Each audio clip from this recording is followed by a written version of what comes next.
ये देखिए, ये फिल्म भोजपुरी रसोद फिल्म की शूटिंग आज फतेहपुर में, हमारे डिस्ट्रिक्ट फतेहपुर में हो रही है।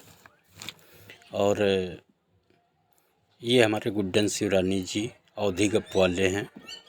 भैया ज़रा हाय कर दो। और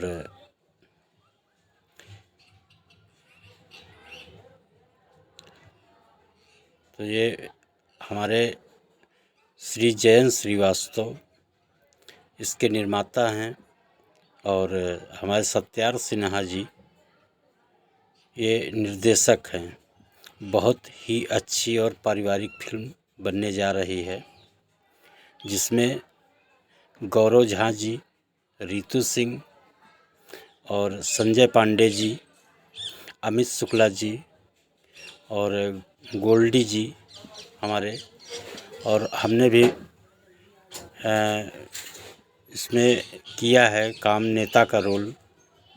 और हमारे ये देव सिंह जी हैं, और ये हमारे राम जी भैया, यही पूरे सहायक हैं इस फिल्म के। बहुत बढ़िया, बहुत अच्छा लोकेशन भी है और बहुत बेहतरीन फिल्म ये बनेगी। और ये हमारे गुड्डन शिवरानी जी भी हैं दरोगा के रोल में।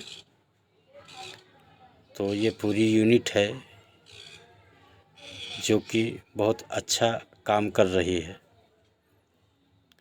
और ये हमारे अमित शुक्ला जी हैं, जो कि जयंत सर जी को बहुत बहुत बधाई दे रहे हैं। आप लोगों का बहुत बहुत धन्यवाद।